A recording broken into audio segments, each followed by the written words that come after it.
तो हम लोग जो है भक्ति रसामृत सिंधु पर हम लोग चर्चा कर रहे हैं। जो हमारी चर्चा चली आ रही है उससे आगे हम लोग बढ़ते हैं। तो हमारा जो है इस द्वितीय लहरी में जो साधन भक्ति बताया गया है जिसमें उसमें नाम अपराध के विषय में चर्चा हो रही थी। जो साधन भक्ति है उसमें यदि हम अपराधों से बचकर भजन करते हैं तो अति शीघ्र जल्दी ही जो है हमें साध्य वस्तु की प्राप्ति होती है। तो नाम अपराध कौन कौन से हैं उस पर हमारी चर्चा हो रही थी, जिसमें से 8 नाम अपराध पिछले सत्र में पूरे हो चुके थे और इस बार जो नवा नाम अपराध है और 10वां नाम अपराध है उसके विषय में हम लोग चर्चा करेंगे। तो जैसे कि हरि भक्ति विलास में और अन्य अन्य ग्रंथों में और जो है स्कंद पुराण में, इन पुराणों में नाम अपराध के विषय में चर्चा की गई है, वराह पुराण आदि में। तो उसमें जो नवा अपराध बताया गया है वो नवा अपराध है जो व्यक्ति है जिसके नाम में बिल्कुल भी श्रद्धा नहीं है, श्रद्धा की कमी है, यानी कि अश्रद्धावान व्यक्ति है। ऐसे व्यक्ति को नाम की महिमा की शिक्षा देना ये नवा नाम अपराध है। जिसको भगवान के नाम में, ये केवल नाम के लिए नहीं, धाम, भगवान की जो लीला है, स्थलियां हैं या जो भगवान की लीला है उसमें भी यही सब लागू होता है कि जो अश्रद्धावान व्यक्ति है, जिसकी श्रद्धा नहीं है भगवतीय वस्तुओं में, जिनकी श्रद्धा नहीं है, ऐसे व्यक्ति को नाम ग्रहण करने की या भगवान की कथा ग्रहण करने की शिक्षा प्रदान करना। क्यों?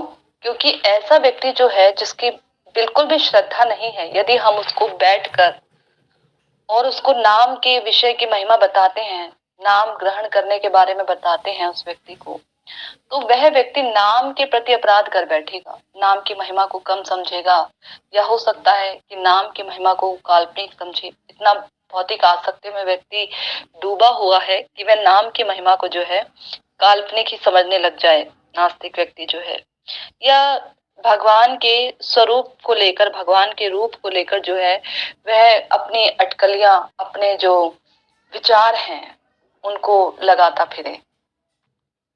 तो ये जो चीजें होती हैं ये बिल्कुल गलत होती हैं, ये अपराध के अंतर्गत आती हैं। जैसे कि कुछ समय पूर्व एक जो है परिवार वृंदावन दर्शन करने आए थे, तो उनमें से जो महिला थी, क्योंकि वो अत्यंत ही भौतिक आसक्ति से युक्त, भौतिक प्रवृत्ति से युक्त थे, तो उन्होंने ऐसे ही बातों बातों में कहा कि जो ऋषिकेश है, जो अन्य अन्य धाम है, वो बड़े ही सुंदर होते हैं और बहुत ही अच्छे होते हैं।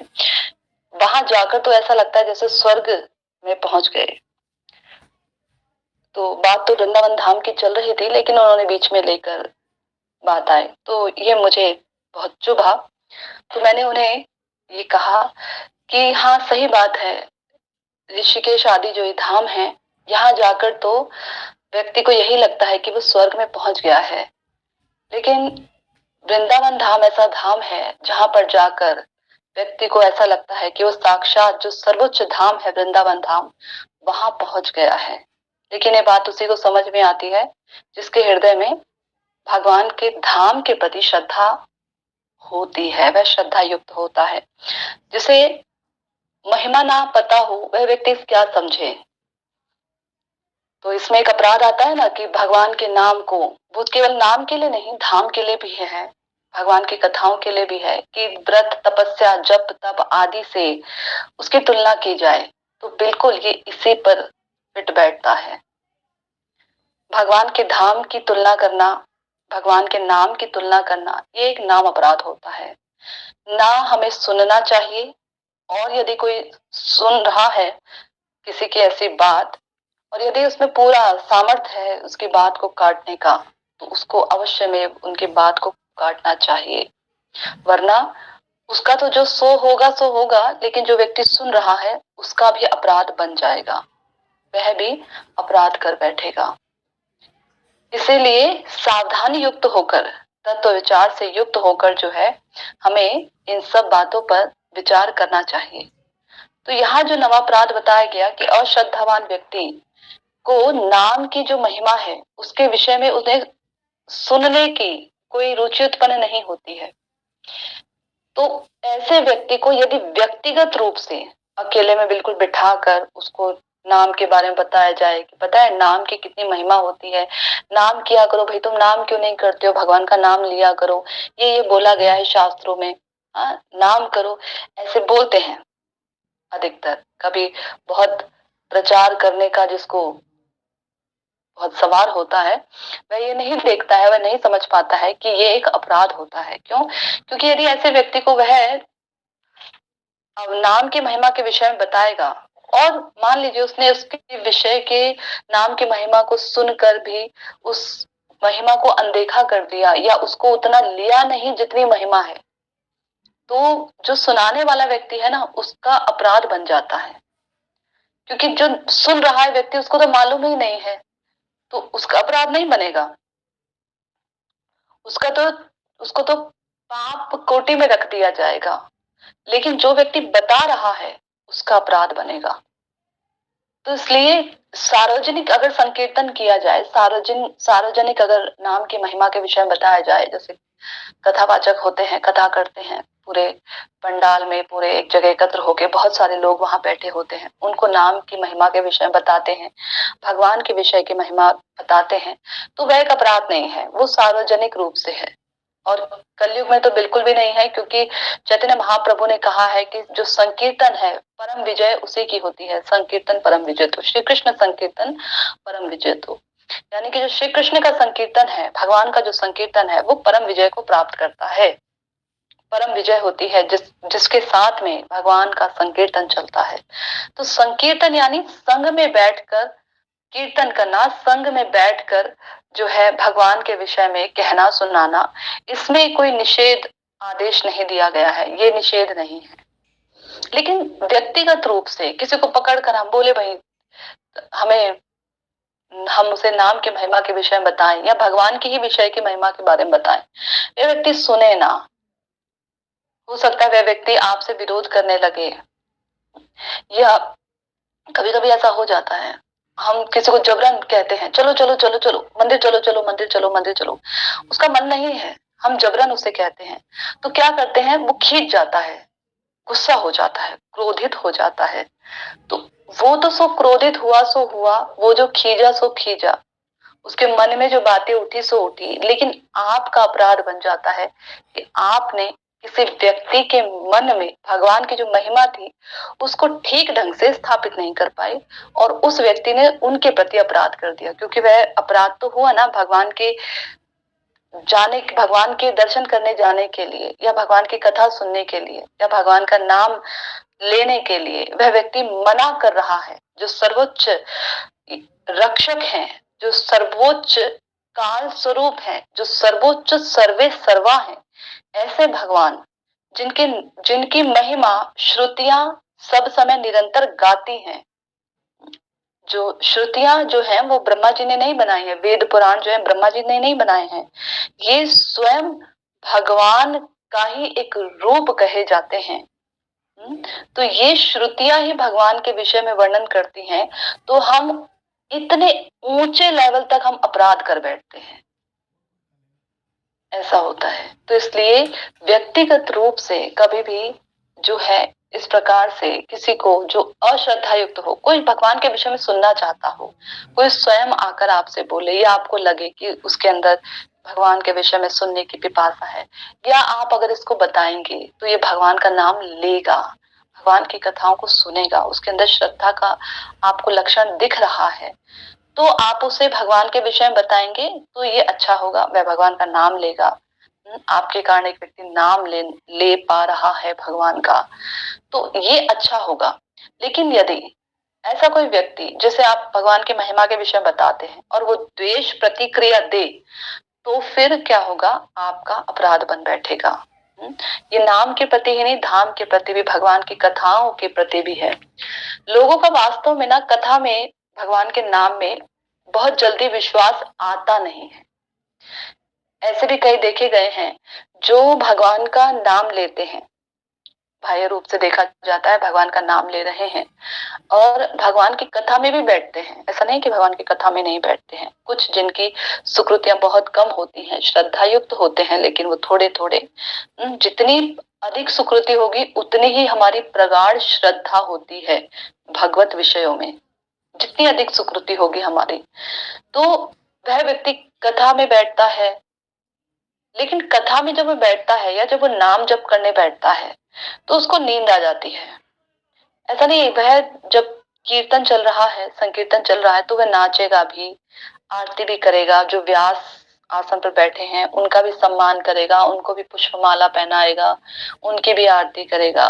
लेकिन श्रद्धा के अभाव में नाम के प्रति या कथा के प्रति, क्योंकि उतनी सुदृढ़ श्रद्धा नहीं है, उस व्यक्ति को नींद भी आ जाती है। ये सब श्रद्धा के अभाव के लक्षण कहे जाते हैं। लेकिन तो भी ऐसे व्यक्ति को यदि आप नाम की महिमा बताएंगे तो उसमें अपराध नहीं होगा। क्यों? क्योंकि वह व्यक्ति भगवान के विषय में जानता है, उसकी सुकृतियों का अभाव है, इस कारण से उसको निद्रा आ जाती है। लेकिन ऐसा व्यक्ति जो नास्तिक प्रवृत्ति का है या जो भौतिक आसक्तियों में अधिक लिप्त है, बहुत अधिक लिप्त है, कंपेयर किया जाए यदि उसके आध्यात्मिक जीवन से और भौतिक जीवन से यदि उसका कंपेयर किया जाए तो देखा जाएगा वह भौतिक आसक्तियों में अधिक लिप्त है।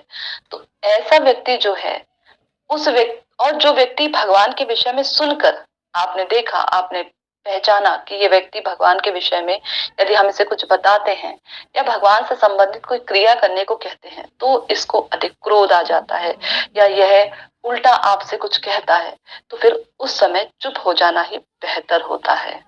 ठीक है, तो नवा अपराध है जिससे हमें बचने का प्रयास करना चाहिए। यदि ऐसा अपराध हो जाए हमसे कभी तो हृदय से नाम प्रभु से हमें क्षमा याचना करनी चाहिए। नाम प्रभु अवश्य में क्षमा कर देते हैं। 10वां नाम अपराध जो है वो है नाम में अशक्त श्रद्धा। नाम में श्रद्धा की कमी होना, बहुत कमी होना और सशक्त भौतिक आसक्ति, भौतिक जीवन के प्रति अत्यंत प्रगाढ़ आसक्ति का होना, ये 10वां नाम अपराध है। यानी नाम में तो श्रद्धा है ही नहीं। इस नाम, केवल नाम को लेकर हम नहीं चलेंगे, नाम के अंतर्गत सब कुछ आ जाता है।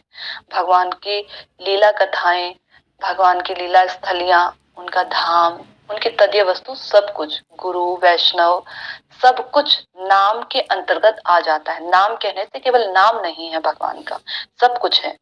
तो जिसके नाम में अशक्त श्रद्धा है, जिसकी श्रद्धा परिपक्व नहीं है या श्रद्धा बहुत बहुत कम है, बहुत कम है, और उसकी भौतिक आसक्तियां जो है बहुत अधिक प्रबल है, उसकी आसक्तियां हैं, ऐसा व्यक्ति जो होता है जब नाम की महिमा सुनता है, कथा में गया या किसी से वार्तालाप हुआ, उसने नाम की महिमा को सुना या धाम की महिमा को सुना, भगवान के विषय में सुना, और महिमा को सुनने के बाद भी उसकी नाम के प्रति जो है आसक्ति नहीं बढ़ रही है, नाम लेने की उसकी उत्कंठा नहीं बढ़ रही है, वरन भौतिक आसक्तियां ही उसकी बढ़ रही हैं, तो ऐसे व्यक्ति का भी 10वां जो नाम अपराध है वो बन जाता है।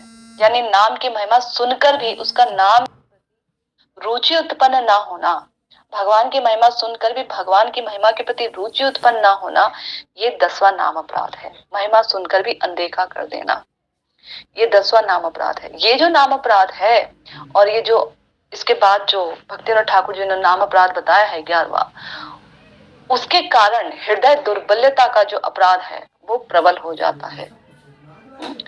हम देखेंगे भी, हमने अनुभव भी किया होगा कि हृदय दुर्बल्यता जो रूपीय अनर्थ है वो कैसे उत्पन्न होता है, उसके विषय में हम चर्चा करेंगे। लेकिन जो 10वां नाम अपराध है उसके विषय में भगवान ने भगवत गीता में भी ये बात कही है 16वें अध्याय में, ईश्वरो अहमहम भोगी सिद्धो अहम बलवान सुखी आढ़यो अभिजन वानस्मि को अन्यो अस्ति सदृशो मया यक्षे दास्यानि मोदिष्य इत्यज्ञान विमोहिता। जो ऐसा व्यक्ति सोचता है ना कि मैं सभी वस्तुओं का स्वामी हूँ, मैं भोगता हूँ, मैं ही सिद्ध हूँ, मैं ही सुखी हूँ, धनी व्यक्ति भी मैं ही हूँ, मेरे आसपास के जितने भी संबंधी हैं, सगे संबंधी हैं, ये सब मेरे हैं, और इनके समान जो मेरे समान जो सुखी है वो इस जगत में अन्य कोई नहीं है। मैं ऐसा करूंगा, यज्ञ करूंगा, इनके साथ में हंसी खेल करूंगा और मैं अपने जीवन में आनंद को प्राप्त करूंगा।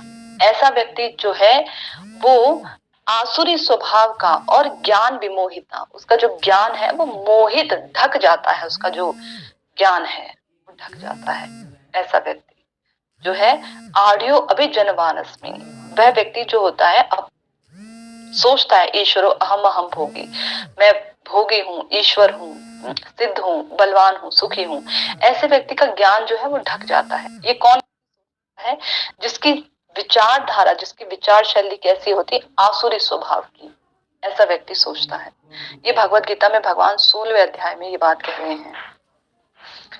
वह व्यक्ति जो 10वां नाम अपराध करता है, जब नाम की महिमा सुनते भी हैं, हम देखते हैं भौतिक रूप से भौतिक उपाधियां जो होती हैं, शरीर, शरीर के अंतर्गत हम सोचते हैं कि मैं शरीर हूँ, मैं डॉक्टर हूँ, व्यापारी, भिखारी, बिजनेसमैन हूँ, मैं कॉलेज का बच्चा हूँ, मैं कार्यालय में काम करता हूँ, मैं बूढ़ा हूँ, काला हूँ, भारतीय हूँ, सन्यासी हूँ, ब्रह्मचारी हूँ, ऐसा भी सोचते हैं, गृहस्थ हूँ।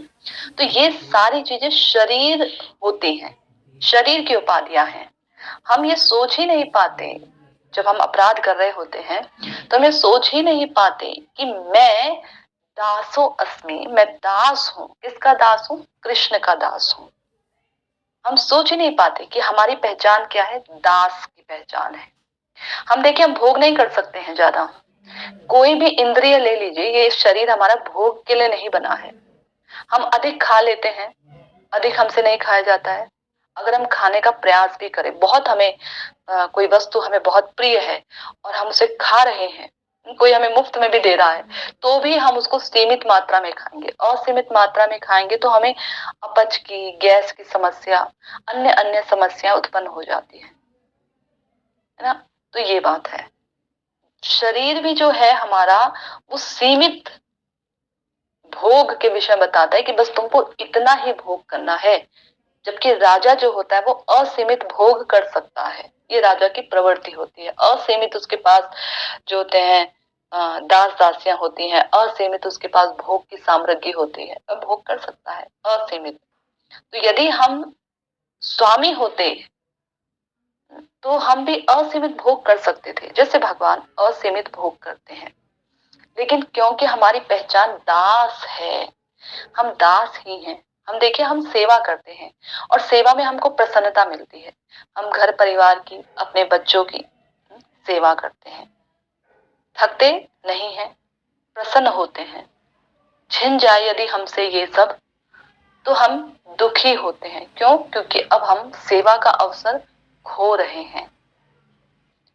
कार्यालय में जाते हैं, ऑफिस में जाते हैं या काम करते हैं, वहां पर भी हम सेवा कर रहे हैं। जैसे भौतिक जगत में दो तरीके के प्राणी होते हैं ना, सेवा करते हैं, भगवान की सेवा करते हैं तो उसका कुछ मूल्य भी लेते हैं, और एक ऐसे प्राणी होते हैं जो सेवा करते हैं तो उसका मूल्य नहीं लेते हैं, उसका मूल्य सेवा ही होता है। तो ऐसे ही भौतिक जगत में भी, आध्यात्मिक जगत में भी दो तरीके के प्राणी होते हैं, जिस तरीके के भौतिक जगत में होते हैं। तो हम सेवा करते हैं, उसका मूल्य लेते हैं। ऐसे हम कार्यालय, ऑफिस में जाते हैं, सेवा कर रहे हैं, वहां पर भी हम सेवा ही कर रहे हैं, वो अलग बात है, हम उसका मूल्य ले लेते हैं, तो इसलिए वहां पर प्रीति उत्पन्न नहीं होती है। घर पर कोई मूल्य नहीं लेते हैं, मोल नहीं लेते हैं, तो इसलिए वहां प्रीति होती है। ऐसे ही ये जो हमारा शरीर है, हम पूरे के पूरे दासत्व ही हमारी वृत्ति है।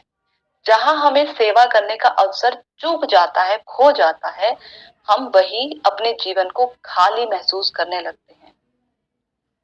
हम हर जगह सेवा करते हैं, कोई हमें सेवा के लिए नहीं मिलता है। घर परिवार है, इनसे हमारा हृदय टूट गया या अन्य से हृदय टूट गया तो हम जंतु जानवरों की सेवा करने लगते हैं, उनकी सेवा में निकाल देते हैं। तो गायों की, कुत्तों की, कितने जंतु जानवर हैं, तोते की, सबकी सेवा करते हैं। तो सेवा ही वास्तव में हम करते हैं और सेवा करके ही हमें प्रसन्नता होती है। जहां हम पर मोल लेते हैं, मूल्य लेते हैं, वहां हमें प्रसन्नता नहीं होती। ऑफिस में हम जबरन काम करते हैं, वहां हमको काम करते हैं, हम सेवा करते हैं वहां पर, लेकिन हमें प्रसन्नता नहीं होती है। जबरदस्ती का है, वहां प्रसन्नता जैसा शब्द नहीं आता। जहां पर हम अपनी इच्छा से सेवा कर रहे होते हैं वहां पर हमें प्रसन्नता होती है। ऐसे ही भगवान के संबंध में भी युक्त होकर जब हम भगवान की सेवा किसी मूल्य को लेकर करते हैं तो वहां पर प्रसन्नता का अभाव होता है। भगवान की भी प्रसन्नता नहीं होती, हमारी भी नहीं होती। भगवान प्रसन्न नहीं है तो हम भी प्रसन्न नहीं हो पाते, क्योंकि ये हमारी आत्मा का स्वभाव है। यदि हमारी आत्मा से जुड़े परमात्मा प्रसन्न नहीं होंगे तो हम भी प्रसन्न नहीं होंगे। जैसे कई लोग कहते हैं ना, हमारी विग्रह सेवा बहुत अच्छी हो रही है, इसका क्या लक्षण है? तो इसका यही लक्षण है, जब कभी हम विग्रह सेवा करते हैं, प्रभु की सेवा करते हैं, तो हमारा जो आंतरिक हृदय होता है वो अपने आप प्रसन्न युक्त रहता है, प्रसन्न रहेगा। भगवान सेवा को स्वीकार करते हैं तो हमारा आंतरिक हृदय प्रसन्न रहता है। सेवा करते समय, भोग बनाते समय, उनको स्नान आदि कराते समय, उनकी सेवा करते समय चित्त प्रसन्न रहता है।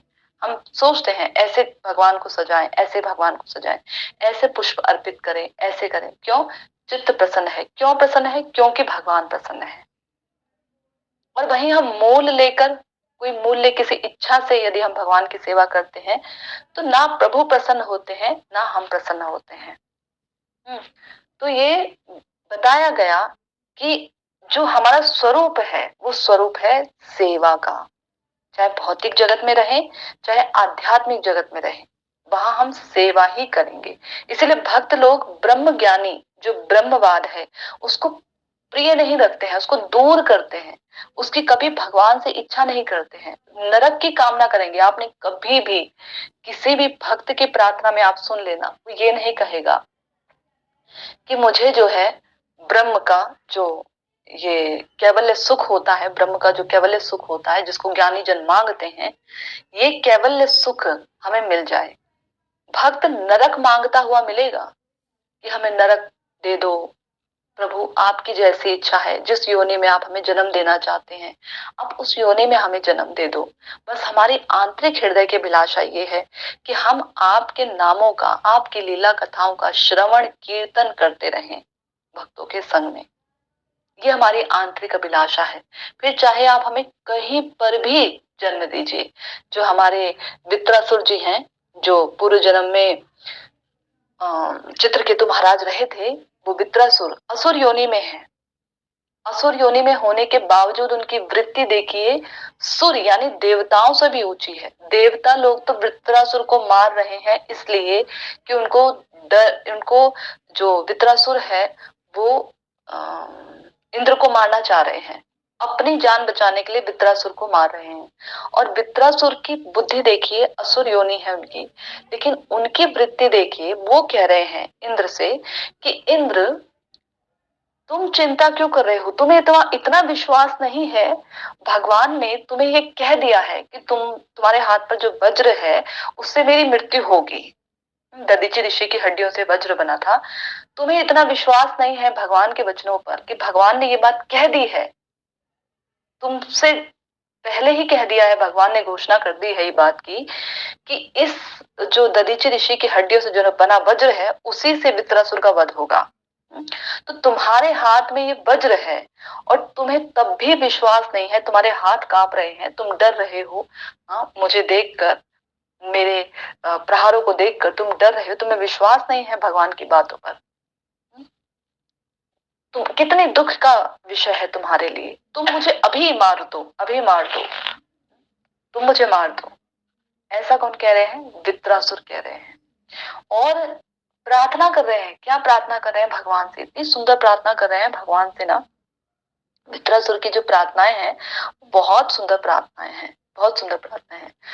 उसमें से जो एक सबसे सुंदर प्रार्थना, वो प्रार्थना है कि प्रभु आप ना मुझे, मैं स्वर्ग नहीं चाहता, मैं ऐसा भी नहीं चाहता कि आप मुझे नरक में जन्म ना दें। आप चाहे तो मुझे नरक में डाल सकते हैं, आप चाहे तो मुझे स्वर्ग में दे सकते हैं। जहां आपकी इच्छा है, मुझे जो धर्म अर्थ काम मोक्ष से मिलने वाली जो वस्तुएं हैं, जो बहुत पूरे तरीके से, जिसने अपने आजीवन भर धर्म का पालन किया हो, आजीवन भर जिसने अपने गृहस्थ आश्रम को या अपने वानप्रस्थ आश्रम को या जो संन्यास आश्रम है या जो ब्रह्मचर्य आश्रम है उसको पूरी तरह से पालन किया हो, या वर्णाश्रम धर्म का पूरी तरह से पालन किया हो आजीवन भर, सदा सर्वदा सदाचार में युक्त रहा हो, ऐसा व्यक्ति भी, जो ऐसा ऐसा है, आप मुझे चाहे कहीं पर भी जन्म दे दीजिए, कहीं पर भी जन्म दे दीजिए, आपकी इच्छा है आपकी, बस मुझे आप अपने शुद्ध भक्तों का जो आश्रय है वो प्रदान कीजिए, ये मेरी आपसे अभिलाषा है। शॉर्ट में उन्होंने सब कुछ मांग लिया। जहां शुद्ध भक्त का संग मिल गया तो फिर भगवान दूर नहीं है।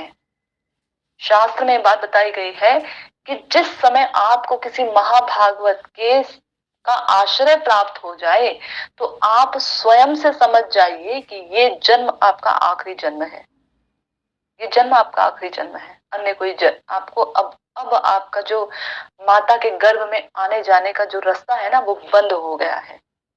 आप स्वयं से ये बात समझ जाइए, आप प्रसन्न हो जाइए, प्रसन्न चित्त रहिए आप। तो इस प्रकार से वित्रासुर महाराज कह रहे हैं, असुर योनि में असुर वृत्ति है उनकी तो भी ऐसी बात वो कह रहे हैं, और देवता लोगों की सुर वृत्ति है तब भी वो भयभीत हैं, भगवान के वचनों पर उन्हें विश्वास नहीं है। वित्रासुर असुर होने के बाद जब उनका गला काटते हैं, उससे जो वज्र होता है उससे गला काटते हैं वित्रासुर का, तो गला एक बार में नहीं कट जाता है, इतनी समाधि में चले जाते हैं, वो समाधि में रहकर से प्रार्थना कर रहे होते हैं कि एक साल लगता है उनके गले को काटने के लिए। और जब उसके बाद उनके गले को काट भी दिया जाता है, जो आत्मा होती है वो तो पहले ही भगवान के पास चली जाती है धाम में, लेकिन केवल उस शरीर को ही काट रहे होते हैं इंद्र जी। उसके बाद इंद्रदेव जो होते हैं उनको ब्रह्म हत्या का पाप लग जाता है। देखिए, असुर शरीर असुर का है, मारा है उन्हें, और ब्रह्म हत्या का पाप लग रहा है, और उससे छुपते छुपाते जो इंद्रदेव हैं वो कमल के नाल के अंदर चले गए हैं। बहुत आगे तक कथा है, अलग हाँ हो जाएगा, लेकिन मैं ये बताना चाह रही हूँ कि देखो सुर होने के बाद भी उनको भगवान के वचनों पर विश्वास नहीं है, और वित्रासुर कहाँ असुर योनि में जन्म लिए, लेकिन प्रवृत्ति देखिए कितनी सुंदर उनकी प्रवृत्ति है।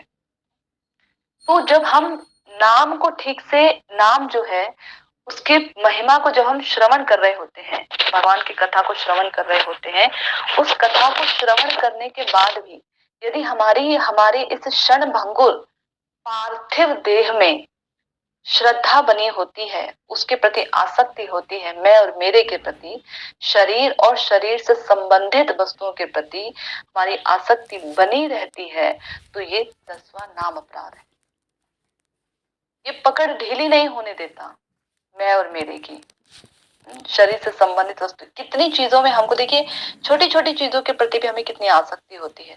जिस कुर्सी पर हम सदा सर्वदा बैठते हैं ना, हमें उस कुर्सी से आसक्ति हो जाती है। कोई दूसरा व्यक्ति बैठ जाए तो कहते हैं अरे ये कुर्सी जो है मेरी है। एक बार जो ये जुहू में जो स्कॉन है, पुणे की तरफ जो स्कॉन पड़ता है, वहां पर जो आपने नाम सुना होगा, गौरांग प्रभु करके हैं, एक ब्रह्मचारी हैं, वो ना उनका था वहां पर हॉल में, पहले हॉल में ही सोते थे सब लोग, उनके लिए ब्रह्मचारियों के अलग से आश्रम नहीं था। तो जब वहां पर सोते थे तो उनका एक ही स्थान था, गौरांग प्रभु जी का जो ऑल्टर है प्रभुपाद का, भक्तिदान स्वामी महाराज जी का जो ऑल्टर है, उसके नीचे ही, उनके पास ही, बिल्कुल उनके सामने ही उनका स्थान था, वहीं सोते थे। बाकी ब्रह्मचारी जो थे इधर उधर सोते थे, लेकिन वो वहीं सोते थे प्रभुपाद के सामने। और कोई व्यक्ति, यदि कोई ब्रह्मचारी गलती से सो जाए उनके स्थान पर, कभी, वैसे सबको मालूम था, लेकिन कभी कोई सो गया, मान लो जिसे ना मालूम हो, तो वो उठा देते थे कि ये जो जगह है मेरी है, यहाँ मैं सोता हूँ, तो वो उठकर चले जाते थे। तो एक दिन जब वो सेवा करके आए, बहुत देर हो गई थी आते आते, तो जब वो सेवा करके आए तो देखा उन्होंने उनके प्रभुपाद के सामने कोई और लेटे हुए हैं, चादर ओढ़ के पूरा लेटे हुए हैं। तो उन्होंने उन्हें जगाया कि ये मेरा स्थान है, यहाँ मैं सोता हूँ। पहले तो वो उठे नहीं, दूसरी बार फिर थोड़ा और तेज जगाया। जब चादर हटाई गौरांग प्रभु जी ने, तो वहां पर राधानाथ स्वामी महाराज जी जो हैं, जो उनके गुरु हैं, वो लेटे हुए थे। तो वो देखकर चौंक गए कि ये यहाँ कैसे, गुरुजी यहाँ कैसे हैं।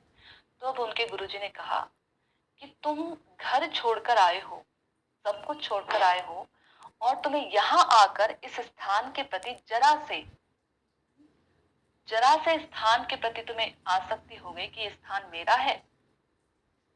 ऐसे उनके गुरु ने उनको शिक्षा प्रदान की कि किसी भी वस्तु के प्रति यदि हमारी आसक्ति हो जाती है, जैसा कि स्वामी महाराज जी कहा करते हैं कि यदि तुम्हारी हृदय में इस संसार में एक चॉकलेट खाने के प्रति भी आसक्ति रह गई, तो फिर क्या होगा कि तुम्हें इस संसार में वापस आना पड़ेगा।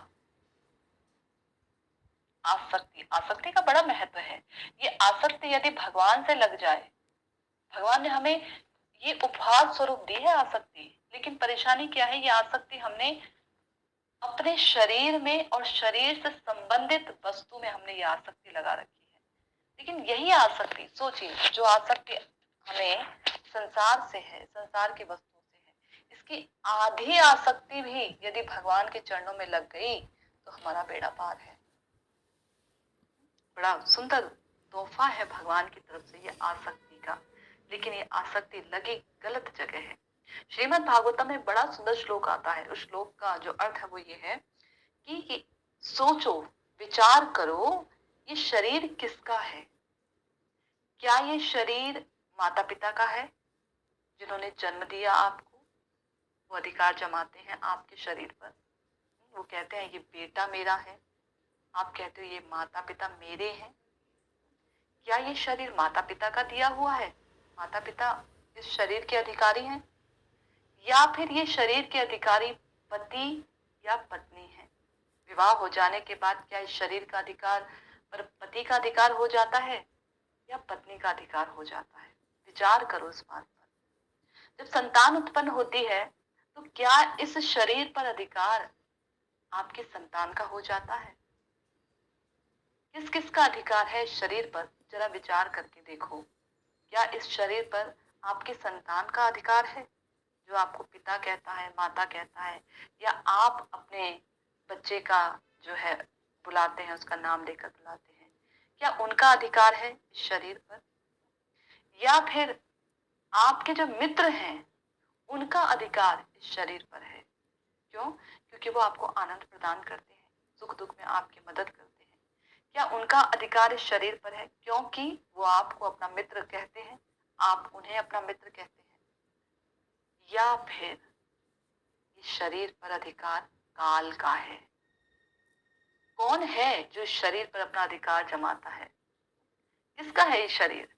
ये श्लोक जब मैंने सुना था, मैंने ये श्लोक भागवतम में नहीं देखा था, ये श्लोक मैंने कहीं देखा था, एक उसपे बता रहे थे कोई, तो मैं इस श्लोक को ढूंढने लगी, ये श्लोक है कहाँ। मुझे बड़ा ये श्लोक बहुत अच्छा लगा, मुझे ये श्लोक। तो जब मैंने ढूंढा, इसका मैंने पूरा अर्थ पढ़ा, अभिप्राय पढ़ा, तो मुझे बहुत एक अंदर से अलग सा फील हुआ। सही बात है, विचार करने पर मजबूर कर दिया कि ये जो शरीर है, जिसे हम कहते हैं ये मैं हूँ शरीर, इस शरीर से संबंधित वस्तु मेरी है, ये मेरा बेटा, ये मेरी बेटी, ये मेरा घर, हाँ, ये मेरा परिवार, ये मेरे रिश्तेदार, ये मेरी गाड़ी, ये मेरी कुर्सी, ये मेरा बंगला, ये मेरा पेड़, हम सब कुछ वस्तु को बोलते हैं मेरा है। वास्तव में इन सब का अधिकार हमारे शरीर के ऊपर तो है ही नहीं। अगर होता तो माता पिता के सामने ही उनकी जो संतान है वो कैसे चले जाते हैं, रोते हैं, बिलखते हैं माता पिता, हाय तौबा मचाते हैं, पर वो रोक ही नहीं पाते। अगर शरीर पर अधिकार होता उनके तो रोक लेते ना, पर रोक नहीं पाते, केवल रोते बिलखते रह जाते हैं। पति का होता पत्नी के शरीर पर अधिकार और पत्नी का होता पति के शरीर पर अधिकार, तो क्यों ये आपस में एक दूसरे को छोड़कर चले जाते हैं? रोक लेते ना। क्यों पति के चले जाने पर पत्नी रोती है, पत्नी के चले जाने पर पति रोता है? बच्चों के चले जाने पर माता पिता रोते हैं, मित्र चला जाए तो मित्र रोते हैं। क्यों? अगर इनका ये शरीर होता तो ये रोक लेते। पर गहराई से देखा जाए तो जो शरीर के अंदर जो आत्मा है, जो मैं हूं, उसे तो रोकता नहीं है कोई, उस पर तो बस चलता नहीं है। और जिस आत्मा के कारण ये शरीर चल रहा होता है, उस शरीर को ये फूंक देते हैं, जला देते हैं या कहीं दफना देते हैं। तो जब हम इस शरीर के अंदर हैं, जब तक हैं, तो हम किस पर ये सोचते हैं कि ये वस्तु मेरी है, ये व्यक्ति मेरा है। कितनी गूढ़ बात कही गई है ना। भागवतम में यदि एक एक श्लोक को हमारे शास्त्रों में उठाया जाए तो कितनी गूढ़ बातें कही गई हैं। जिस शरीर के लिए हम दावा ठोकते हैं कि ये शरीर मेरा है, अरे पत्नी किसकी हो? मेरी ही तो हो। पति किसके हो? मेरी ही तो हो। ये बेटा किसका है? मेरा ही तो है। जिसके शरीर पर हम इतना दावा ठोकते हैं, अंदर जो रहने वाली आत्मा है, जो सदा सर्वदा बचपन से लेकर मृत्यु शैया तक आनंद की खोज में लगी रहती है, तड़पती रहती है, मुझे आनंद मिले कहीं से। कहाँ से मिलेगा? तो उसके माता पिता उसको बचपन से सिखाते हैं, बेटा आनंद जो मिलेगा ना तुम्हें, देखो खिलौने में आनंद है। तो बच्चा जब बाजार जाता है तो देखता है हाँ ये तरह तरह के खिलौने हैं, इनमें आनंद है। माता पिता लाकर देते हैं, लो इनमें आनंद है, ये लो खिलौना। बच्चा थोड़ा बड़ा होता है तो माता पिता सिखाते पढ़ाई करो, पढ़ाई करो, ये बनोगे, ये करोगे, पढ़ाई में आनंद है। वो बच्चा सोचता है हाँ आनंद शायद पढ़ाई में है, खिलौने में आनंद नहीं है। तो वो खिलौना छोड़ देता है। थोड़ा बड़ा होता है, अब उसको खिलौने निरानंद लगने लगते हैं। क्यों? क्योंकि वो खेल खेल कर उसको कोई आनंद ही नहीं मिलता उन खिलौनों से। लेकिन हम सोचते हैं कि नहीं बच्चा बड़ा हो गया है इसलिए उसने खिलौने छोड़ दिए, उसे आनंद नहीं मिला इसलिए उसने खिलौने छोड़ दिए। फिर स्कूल जाता है, स्कूल में वो अपनी पढ़ाई पूरी करता है, फिर वो कॉलेज जाता है, फिर वो जॉब करता है, कोई कोर्स करता है। वो सोचते हैं यहाँ आनंद होगा, जॉब करूंगा इसमें आनंद होगा, अपना पैसा, अपनी मर्जी, सब कुछ अपना। पर वो जब जॉब कर रहा होता है तो कुछ समय बाद उसको लगता है इसमें भी आनंद नहीं है। कैसे पता लगता है इसमें भी आनंद नहीं है? तो वो एक जॉब से दूसरी जॉब, दूसरी जॉब से तीसरी जॉब, हमेशा उन्नत जॉब ढूंढने का प्रयास करता है। शायद उन्नत नौकरी करते समय उसमें आनंद हो, मैं उससे अधिक आनंद की वस्तुएं खरीदूंगा, समेटूंगा, पर उसको उसमें भी आनंद नहीं मिलता। वो सोचता है नहीं नहीं, एक स्थान पे रहते रहते बोर हो गए हैं, निरानंद हो गए हैं, दूसरी जगह जाते हैं, घूमने जाते हैं कहीं, चलो आउटिंग करते हैं, आज सैटरडे है, संडे है, चलो गाड़ी उठाओ, चलो टिकट बुक करो, बच्चों को लेकर चलो आउटिंग करेंगे। वहां जाकर वो देखते हैं यहाँ पर हमें आनंद मिलेगा। वो फोटो खींचते हैं, वीडियो बनाते हैं, क्लिप्स बनाते हैं। वहां पे जो वस्तुएं होती हैं उनको खाते हैं, वो 5 स्टार होटल में रुकते हैं, गद्देदार में, उसमें उन्हें लगता है आनंद है, कितना अच्छा आनंद है ना। वहां भी वो यदि लंबे समय तक के लिए रुके, क्योंकि सीमित रुक रहा है तो वो उसको पता नहीं लग पा रहा है कि इसमें आनंद है कि नहीं है। लेकिन वही वो वहां पर लंबे समय के लिए रुके, उसका भोग करे, वो लगता है नहीं अब चलो, अब घर चलो, वापस उस जगह पर चलो जहां से हम आए हैं, वहां पर वापस चलो। कहीं 1 महीना 2 महीने के लिए अगर हम कहीं चले जाएं, फिर उसके बाद वापस मन करता है बस हो गया, जितना आनंद लेना था यहाँ से ले चुके हैं, अब इसके रस को हम चूस चुके हैं, अब इसमें कोई आनंद नहीं है, अब वापस चलो, वापस मन करता है वापस चले। फिर हम वापस जाते हैं, फिर हम सोचते हैं यहाँ आनंद है, वापस अपने परिवार में, घर में हमें लगता है रिलैक्स, यहाँ आनंद है। पर फिर कुछ समय बाद फिर वहां से हम फिर दुखी हो जाते हैं, फिर हम बोर हो जाते हैं, फिर हम दोबारा कहीं और की ट्रिप बनाते हैं। अरे पिछली बार वहां गए तो अरे नहीं नहीं, हम वहां होकर आ गए हैं, अब हम नई जगह जाएंगे। क्यों? नई जगह, आत्मा अब दूसरी जगह ढूंढ रही है कि वहां आनंद शायद होगा। धीरे धीरे करते करते उसका समय नजदीक आ जाता है, वह बूढ़ा हो जाता है, इंद्रियां अशक्त हो जाती है। अब वो सोचता है कहाँ आनंद होगा। अब वो सोचता है घर परिवार में, पुत्र में, हाँ, बहू में, इनमें आनंद होगा, ये मुझे आनंद देंगे, ये मेरी सेवा करेंगे, ये मुझसे ढंग से बात करेंगे, इनमें आनंद होगा। फिर वहां भी जब उसको आनंद नहीं मिलता है तो वो फिर शिकायतें करता है, दुखी होता है, परेशान रहता है। लेकिन आत्मा तो थी ना, सदा सर्वदा नव यौवन, उसकी प्यास जो होती है ना आनंद की खोज, वो समाप्त नहीं होती है। वो मृत्यु शैया पर लेटे लेटे भी आनंद की खोज करता है। मेरे सगे संबंधी आएंगे, मैं इनसे मिल लूं, इनसे मिल लूं, इनसे मिल लूं, इसलिए नहीं कि उसको पता है कि वो जाने वाला है, अब मैं इनसे कभी नहीं मिल पाऊंगा। इसलिए उनको देखकर वो अपनी पुरानी बातों को, पुरानी यादों को और ताजा करके उनसे आनंद लेता है। मरना नहीं चाहता है वो, मरना नहीं चाहता है। कोई नहीं है ऐसा जो बोले मर जाए, हम मर जाएं। मुख से बोल देंगे, परेशान हो गए, मुख से बोल देंगे, लेकिन जब वास्तविक मृत्यु आएगी तो बचने का प्रयास करेंगे, दिल घबरा जाएगा। आत्मा यानी हम सदा सर्वदा आनंद की खोज में लगी रहती है।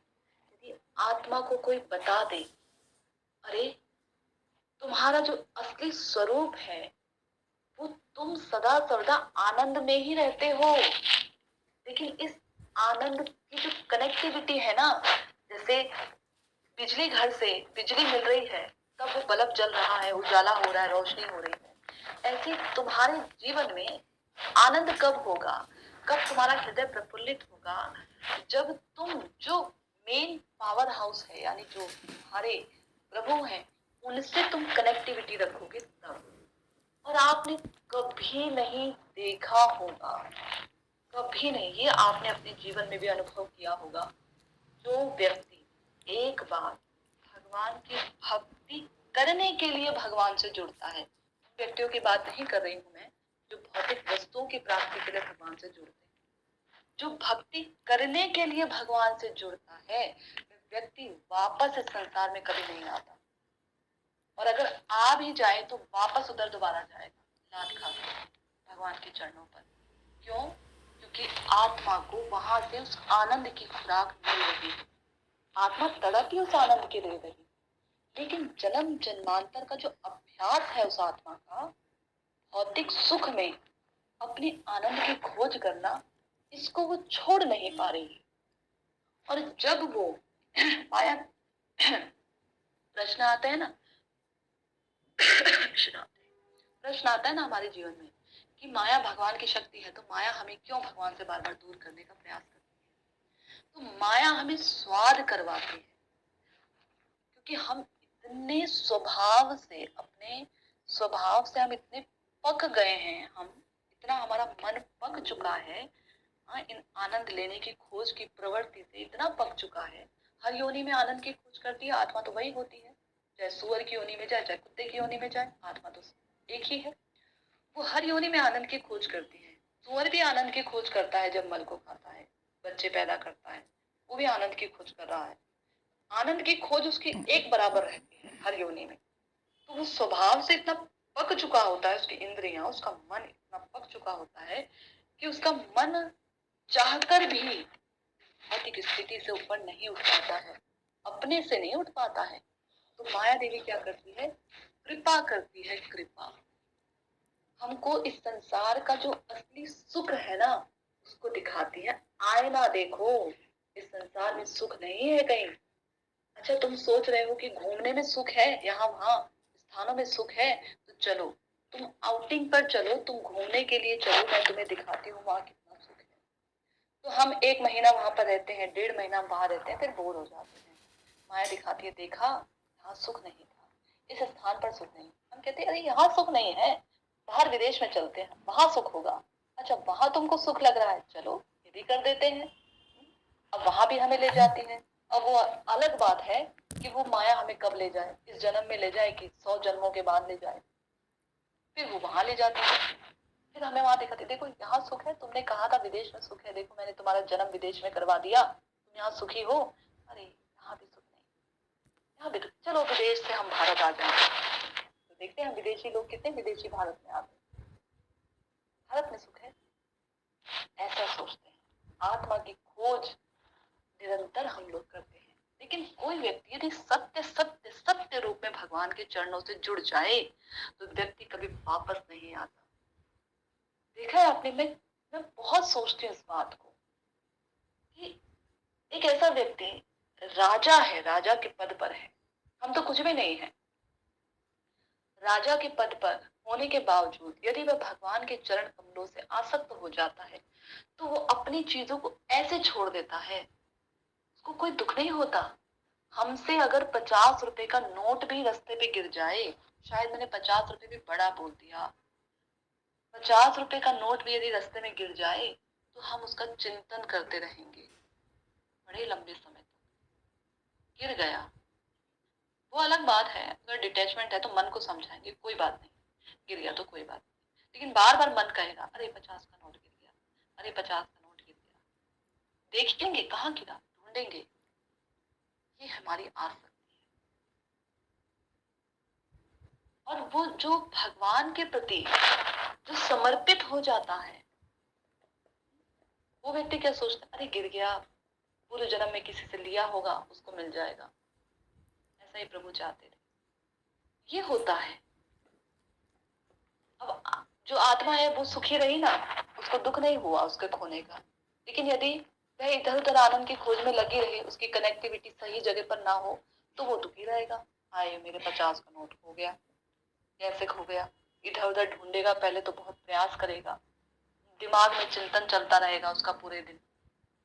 अगली बार जब कभी बटुआ खोलेगा अपना तो ढंग से पैसे निकालेगा, उसे याद रहेगा कि पिछली बार गिर गया।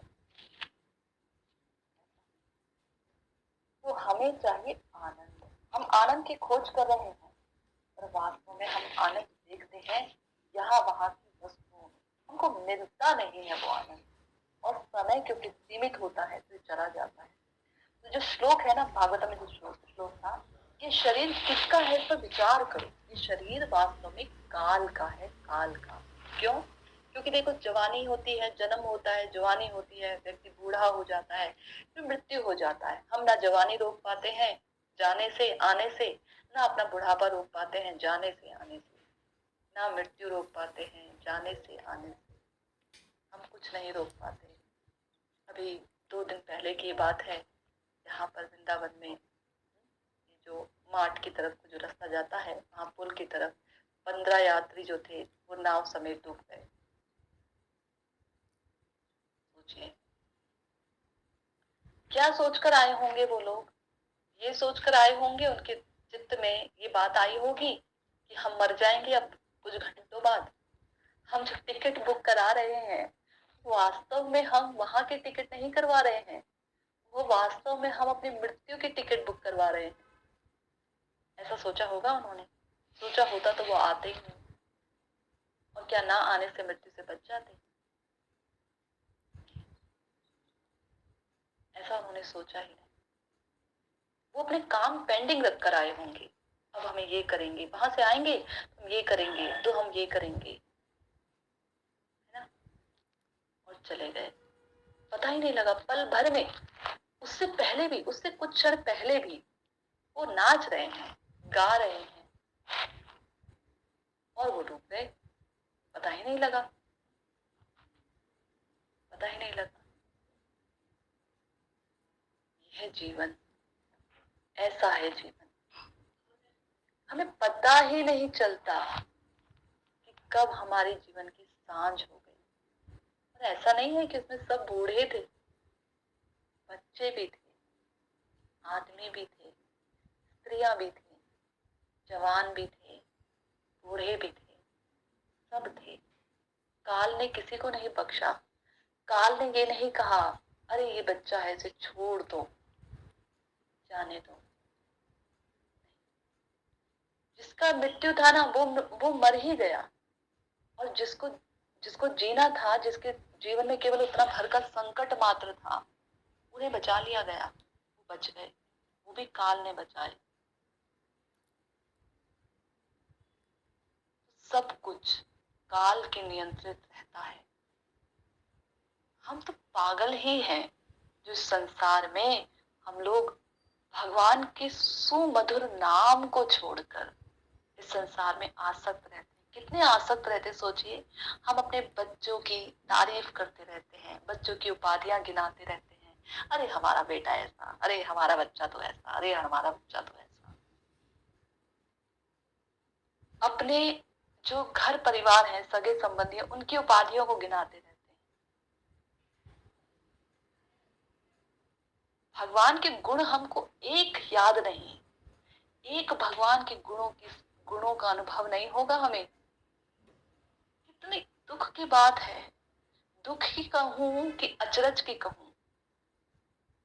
देखो, भगवान जो हमारे हैं, हमारे भगवान हैं, कितनी आसानी से हम गा देते हैं। हम तुम्हारे थे प्रभु जी, हम तुम्हारे हैं, हम तुम्हारे ओ मेरे भी। इतनी आसानी से हम बोल देते हैं, इतनी गूढ़ता है इसमें, कितना गूढ़ है ये शब्द, सुनिए कितनी गूढ़ता है कि हम पूर्व पूर्व जन्मों से, जब से हम पैदा हुए हैं, हम आप ही के थे। अभी जब हमारी वृत्ति जागी, भी हम आप ही के हैं, और आगे भी अन्य जन्मों में भी हम आप ही के रहेंगे। अन्य हम किसी के है ही नहीं, और हम सोचते हैं ये हमारा, ये हमारा, ये हमारा। उनको छोड़ के हम बाकी सबको कहते हैं ये हमारा। भगवान के गुणों के विषय में हमें नहीं पता, लेकिन अपने प्रिय जनों के विषय में बता दो कितने गुण हैं, हम 100 गुण बता देंगे, उनकी उपाधियां गिना देंगे। अरे हमारा बच्चा तो ऐसा है, अरे हमारा बच्चा तो वैसा है, बड़े शांत स्वभाव का है, बड़ा अच्छा बच्चा है। और भगवान के गुण गिनाने को गिनो तो, बोलो तो भगवान के गुण बताओ, तो फिर हम चुप हो जाते हैं। भगवान के गुणों का हमें अनुभव नहीं होता, भगवान के गुणों के विषय में हमें पता नहीं होता। वो गुण जिनको जानकर, जिनका अनुभव करके भौतिक से भौतिक व्यक्ति का मन भी भगवान के चरणों से विलग ना हो पाए, वो गुण। कैसे भगवान है, प्रिय भगवान। हम करोड़ों बार, शायद मैंने करोड़ों बार भी कम बोल दिया हो, अनगिनत बार हम भगवान को धुतकारते हैं, और भगवान हमको हर बार हमको स्वीकार करते हैं। कभी ऐसा भगवान नहीं कहते, अरे देखो, भौतिक जगत में माता पिता को यदि धुतकार दे कोई संतान, तो माता पिता को भी उसके प्रति ईर्ष्या हो जाती है, माता पिता भी उससे मुंह मोड़ लेते हैं। माता पिता भी जो है, कई ऐसे माता पिता हैं जो अपने बच्चों को, अरे इससे अच्छा तो संतान ही ना होती, देख लेना, हमें माता पिता को दुख देकर जा रहे हो ना, देखना तुम्हारे साथ तुम कभी सुखी नहीं रहोगे, देखो तुम्हारे साथ भी ऐसा होगा, तुम्हें पता लगेगा जब तुम्हारे साथ ऐसा होगा। अरे संसार के माता पिता तो ऐसे होते हैं। प्रभु को आपने कभी देखा ऐसा बोलते हुए कि प्रभु कहें तुम मुझे दुत्कारते हो ना, तुम मेरा भजन नहीं करते हो, सब कुछ मैं तुम्हें देता हूँ, सब कुछ तुम्हारे लिए करता हूँ, उसके बावजूद तुम मेरे साथ ऐसा करते हो, तुम मेरा भजन नहीं करते हो, वरन मुझ पर आरोप लगाते हो। हाँ, देखो मैं तुम्हें सूर्य नहीं दूंगा, सूर्य की रोशनी नहीं दूंगा, देखो आज तुम्हारा सांस लेना दूभर कर दूंगा, तुम्हें 2 मिनट के लिए तुम्हें सांस नहीं दूंगा, ऑक्सीजन नहीं दूंगा। तुम पत्थर हो, पेड़ हो, कोई भी हो, भगवान सब पर कृपा करते हैं। यह है भगवान का दयालुता का स्वभाव, सबको देते हैं भगवान। कभी नहीं कहते भगवान, कभी शिकायत नहीं करते, वरन तो भगवान कहते हैं कि कोई मेरे लिए यदि इतना सा भी कर दे तो मैं उसके प्रति ऋणी हो जाता हूँ। मैं सोचता हूँ इसको क्या दूं, क्या दूं इसको, क्या दूं, क्या करूं मैं इसके लिए, ऐसा इसने मेरे लिए इतना कर दिया। सोचिए द्रौपदी इतना सब पल्लू फाड़ती है अपनी साड़ी का, रानी है, कोई मोल नहीं है उसके लिए साड़ी के पल्लू फाड़ने का, इतनी साड़ियां हैं उसके पास, इतना सब फाड़ भी दिया तो कौन सी बड़ी बात कर दी। भगवान देखिए उस जरा से साड़ी के पल्लू के बदले में ऐसा मोल चुकाते हैं, जब द्रौपदी को उसका कोई साथ नहीं दे रहा होता, सब जगह से वो बिल्कुल सच में अबला अपने आप को महसूस करने लगती है। सब जगह से भगवान उसको उसी साड़ी के पल्लू के बदले में भगवान उसको प्रदान करते हैं।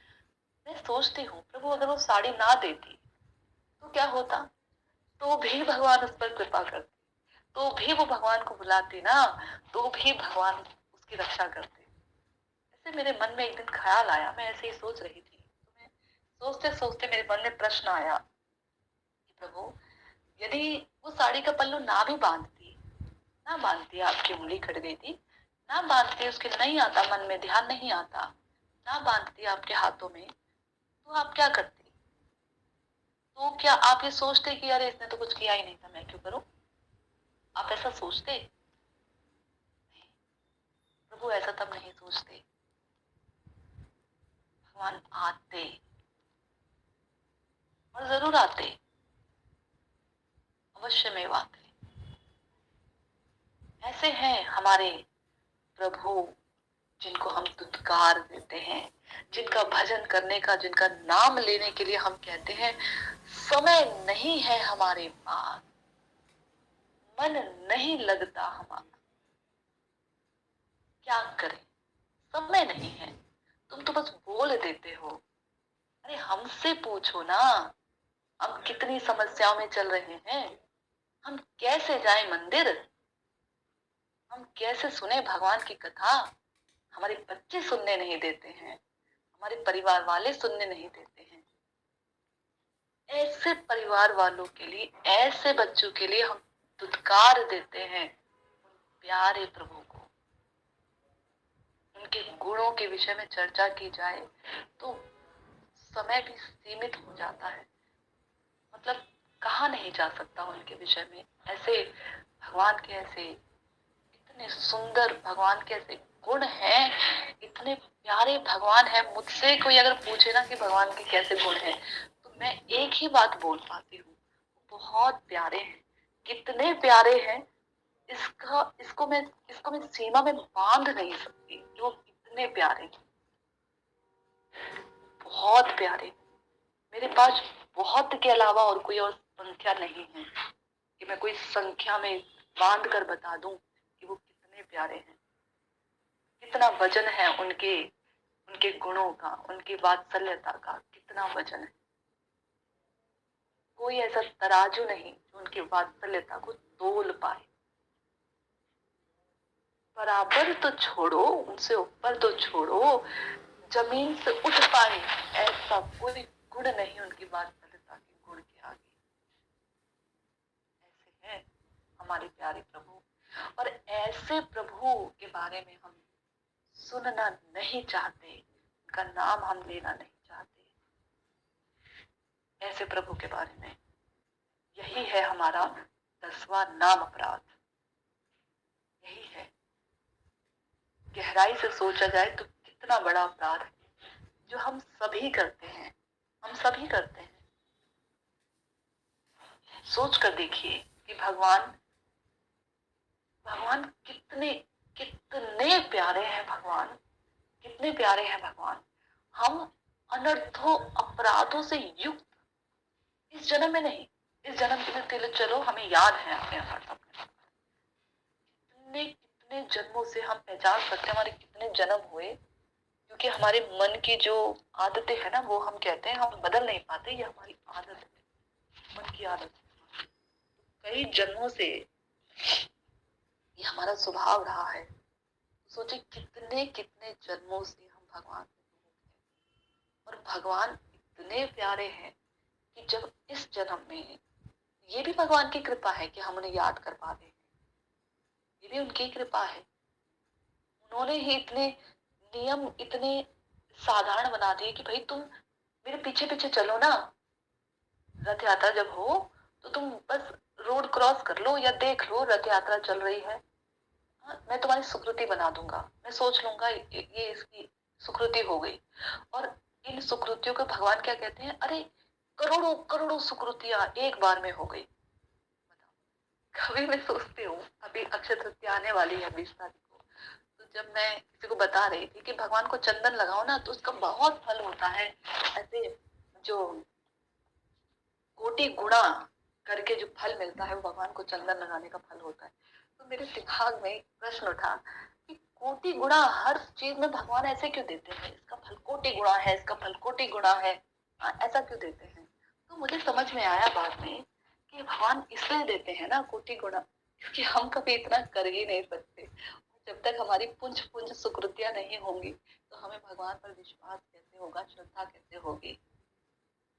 तो भगवान ऐसे कर देते हैं। अरे एक बार तुमने तिलक लगाया ना, कोटि कोटि गुना असंख्य तुमको पुण्य कर्म की प्राप्ति हुई, अश्वमेघ यज्ञ के बराबर तुमको पुण्य की प्राप्ति हुई। तो भगवान ऐसे हमारी सुकृतियों के जो जो गणना है ना, जो भार है वो ऐसे बढ़ाते हैं। हम तो इतना कर नहीं पाते हैं। सोचिए, ऐसे भगवान, ऐसे प्यारे भगवान है। भगवान बहुत प्यारे हैं, बहुत।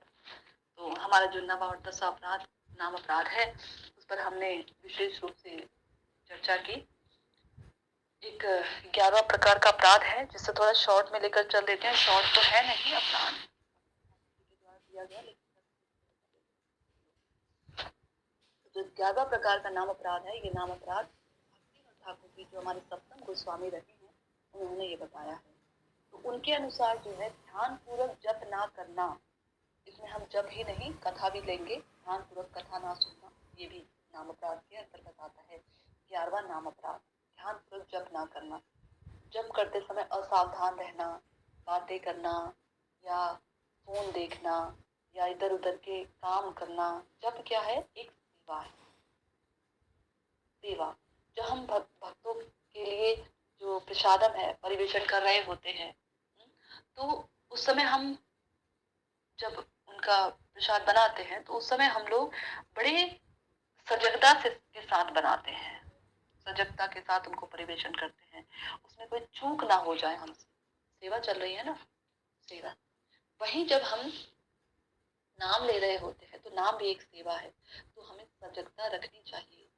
भगवान का नाम हम ध्यान पूर्वक से उनका जप करें, श्रवण करें। यदि हम श्रवण नहीं कर पा रहे हैं, हमारा मन श्रवण करने नहीं दे रहा है, किसी का एक प्रश्न था कि कभी कभी मन इतना उद्विग्न हो जाता है कि माला हाथ में लेने को तैयार नहीं होता है, माला भी नहीं हाथ में लेता है, तो जबरदस्ती लीजिए। यदि लेने के बाद वो श्रवण ना करे तो मन को प्रार्थनाओं से बांध दीजिए, भगवान से प्रार्थना कीजिए। इतनी सुंदर सुंदर हमारे आचार्य ने प्रार्थना लिखी है। अगर हमें प्रार्थना करनी नहीं आती तो हम अपने आचार्यों की प्रार्थना को दोहरा सकते हैं।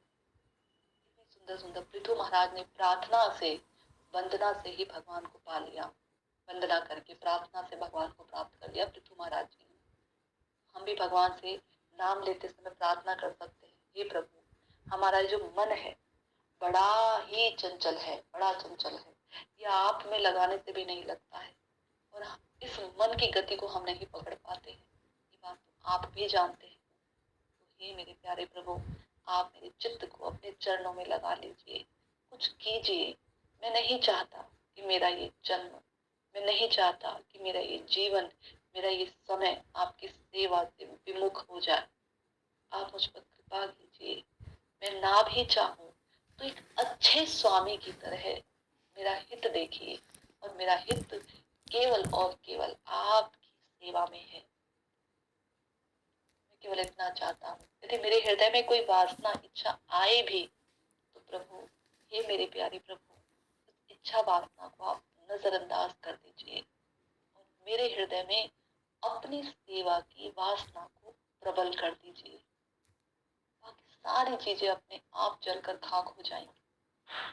मेरी आपसे यही एकमात्र प्रार्थना है। ऐसी सुंदर सुंदर प्रार्थनाएं भगवान से जप करते समय करनी चाहिए, मन अपने आप स्थिर हो जाता है। ये तो मेरा स्वयं का एक्सपीरियंस है। मन अपने आप स्थिर हो जाता है प्रार्थनाओं से। यदि प्रार्थना भी ना करना चाहे मन, हमें प्रार्थना करनी भी नहीं आती, तो भगवान की लीला चिंतन करनी चाहिए। लेकिन लीला चिंतन हम नहीं कर सकते यदि मन एकाग्र नहीं है। तो बहुत उन्नत स्तर का भजन होता है लीला चिंतन, ये नहीं कर सकते हैं। लेकिन फिर भी करना चाहिए। भगवान की दामोदर लीला है, कितनी सुंदर सुंदर प्यारी प्यारी भगवान की लीलाएं हैं। उन लीलाओं का हम चिंतन कर सकते हैं, उनके विषय में हम सोच सकते हैं, तब जब कर सकते हैं।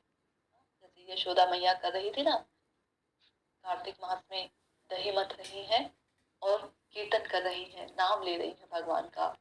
नाम लेते लेते चिंतन कर रही हैं भगवान के रूप का, उनकी लीलाओं का, क्या क्या भगवान कैसे लीलाएं करते हैं, चिंतन कर रही हैं, नाम ले रही हैं, चिंतन कर रही हैं, है ना। तो ऐसा कर सकते हैं। या फिर भगवान का सुंदर श्री विग्रह जो हमें बहुत प्यारा लगता हो, चित्रपट श्री विग्रह, जिसमें हमें प्रभु बड़े प्यारे लगते हो। यूं तो प्रभु बड़े प्यारे ही है, लेकिन हमारी दृष्टि का दोष है। तो भी जिसमें दिखे हमें प्रभु, उस रूप पर हम एकाग्रता के साथ उस पर हम नजर सटाकर जो है भगवान का नाम ले सकते हैं। जैसे ध्रुव महाराज ने किया था, उनके गुरु ने उन्हें क्या बोला था, तुम मिट्टी की एक विग्रह बनाओ और उस विग्रह का तुम पूजन करो और इस मंत्र का जप करो, ध्यान करो इस मूर्ति का, चरण से लेकर उसके बाद जो पिंडियां हैं, घुटने हैं, जंघा है, कमर है, उस पर उनकी मेखला लटकी है, बड़ा सुंदर पीताम्बर उन्होंने पहना हुआ है झिलमिलाता हुआ। ऐसे उनका ध्यान करो, उनके नाभि कमल का ध्यान करो, बड़ी गहरी है। हाँ, उनकी जो गले में वैजंती माला लटक रही है उसका ध्यान करो। इस तरह से वो एक एक अंग के बारे में, भगवान के बारे में वो नारद जी बताते हैं अपने शिष्य को, ध्रुव जी को, कि ऐसे एकाग्रता के साथ उनके रूप का ध्यान करो। उसी रूप का वो चिंतन हृदय में करते हैं। एक बात बताऊं, जिस रूप का हम चिंतन करते हुए भगवान ये जो साधन भजन करते हैं, जिस भी रूप का, जिस भी समय पर, जिस भी रूप का हम चिंतन करते हैं, उस ही समय में सिद्धि के समय हम प्रवेश करते हैं। उस ही रूप में भगवान हमें दर्शन देते हैं सिद्धि के समय। कहीं से कहीं पर है इसके बारे में। हाँ, गोप कुमार देखिए, जिस रूप का वो हृदय में मदन मोहन के रूप का वो दर्शन करते थे, वो ही मदन मोहन का रूप उन्हें वहां मिला था गोलोक धाम में अपने सखाओं के साथ। उसी रूप में भगवान ने उन्हें दर्शन दिए थे वहां पर। ध्रुव महाराज को देखिए, जिस हृदय के अंदर, क्योंकि ध्रुव महाराज ने पहले कभी दर्शन नहीं किए थे भगवान के, उन्होंने तो उनके गुरु के अनुसार वो उस विग्रह का अपने हृदय में ध्यान करते थे।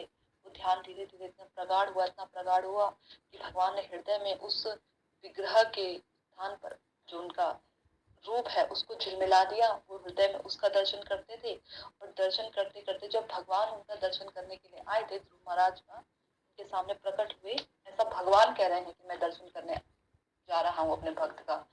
जब भगवान उन्हें दर्शन देने आए थे ध्रुव महाराज जी को, तो जब वो सामने प्रकट हुए तो वही रूप हृदय के अंदर ध्यान हो गया, वही रूप सामने आकर प्रकट हो गया। ये रूप चिंतन, तो जब हम नाम करें तो हम किसी विशेष रूप का ध्यान कर सकते हैं। इस तरह से हमारा ध्यान पूर्वक जप होता है। कुछ समय हमें जप के लिए निकालना चाहिए अलग रूप से।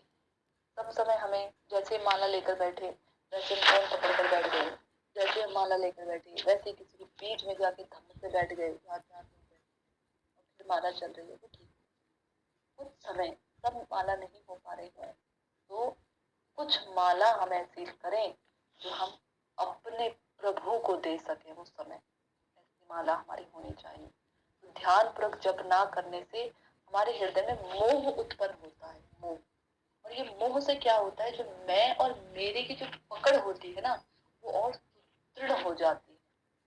वास्तविक मैं और मेरा जो है, मैं भगवान का दास हूँ, मेरे प्रभु हैं, उनसे संबंधित मेरी है, ये जो वास्तविक मैं और मेरा है, ये तो ढक जाता है, आच्छादित हो जाता है अपराध के कारण। लेकिन जो वास्तविक नहीं है, जो अवास्तविक है, जो कल्पना मात्र है, क्षणभंगुर है, वो मैं और मेरा सुदृढ़ हो जाता है इस अपराध के कारण। बहुत मैं और मेरे में हरिनाम करते समय भी, हरिनाम करते समय नहीं, हरिनाम करने के बावजूद भी हमारे हृदय में मैं और मेरे के प्रति प्रवृत्ति बनी रहती है। इसीलिए कई देखते हैं कि हरिनाम करने के बाद भी इनके चित्त में परिवर्तन नहीं हुआ, क्योंकि ध्यान पूर्वक जप नहीं किया। और यही ध्यान पूर्वक, यही मोह क्या पैदा करता है, धन के प्रति, स्त्री के प्रति, पुरुष के प्रति, प्रतिष्ठा के प्रति, सफलता के प्रति, छल कपट के प्रति, इन सब के प्रति ललक पैदा करता है, एक वासना पैदा करता है। और ये वासना क्या करती है, हृदय को पूरी तरह से ढक देती है, जिससे नाम करने में हमें आनंद नहीं आता, हम अपनी रुचि खो बैठते हैं नाम करते समय। ये होता है जप में, ध्यान पूर्वक जप ना करने के कारण आसक्तियां बढ़ती चली जाती हैं। और ये एक अपराध ऐसा है जिसके कारण हम बाकी के समस्त अपराध करते हैं, समस्त अनर्थ हमारे पैदा होते हैं। यदि हम ध्यान पूर्वक जप करें तो हमारी आसक्ति ढीली होने लग जाती है, ये होता है। तो ये अपराध जो है, हमने नाम अपराध, इसके विषय में हम लोगों ने विशद चर्चा की। इसके आगे हम लोग अगले सत्र में जानेंगे कि तिलक लगाने की, तिलक की क्या महिमा है। किन्हीं भक्त के घर हम कभी गए थे अभी कुछ समय पहले, तो उनके साथ में तिलक की महिमा के ऊपर वार्तालाप हो रही थी। उनके भी इस व्याख्या से उनके प्रश्नों का उत्तर उनको मिल जाएगा। उनके व्याख्या में जो वहां पर व्याख्या कर रहे थे, उनके भी प्रश्नों का उत्तर मिल जाएगा। तो अगले सत्र में यदि प्रभु ने चाहा तो हम लोग आगे भक्ति रसामृत सिंधु पर चर्चा करेंगे। ठीक है, किसी का प्रश्न, आप छोटा सा प्रश्न मैं ले लेती हूँ थोड़ा जल्दी, क्षमा कीजिएगा, बहुत समय मैंने ले लिया, थोड़ा सा ले लेती हूँ। प्रश्न है, इनका प्रश्न था, यदि कोई हम भगवान के विषय में किसी के बारे में बताते हैं, भगवान के बारे में वो या ना सुनना चाहे तो क्या करें, ये प्रश्न था उनका जो रिकॉर्डिंग आया था। तो मैं आज जो टॉपिक उठा, यह आपके प्रश्न का उत्तर है। यदि कोई भगवान के विषय में ना सुनना चाहे या भगवान के बारे में कुछ कहे तो उसको बताने की आवश्यकता नहीं है, वो आपकी श्रद्धा को भी खराब करेगा, क्योंकि धीरे धीरे जो अपराध बनेगा वो आपकी श्रद्धा पर हमला करेगा। तो आपको आवश्यकता नहीं है किसी को बताने के लिए। कोई नहीं सुनना चाहता है, कोई उल्टा बोलता है या कोई नहीं समझ रहा है, तो आपको समझाने की भी आवश्यकता नहीं है, क्योंकि भगवान नहीं चाहते कि वो समझे। जब भगवान चाहेंगे तो वो स्वयं समझ जाएगा अपने आप, है ना। हरे कृष्णा। वांछा कल्पतरुभ्यश्च कृपा सिंधुभ्यः एव च पतितानां पावनेभ्यो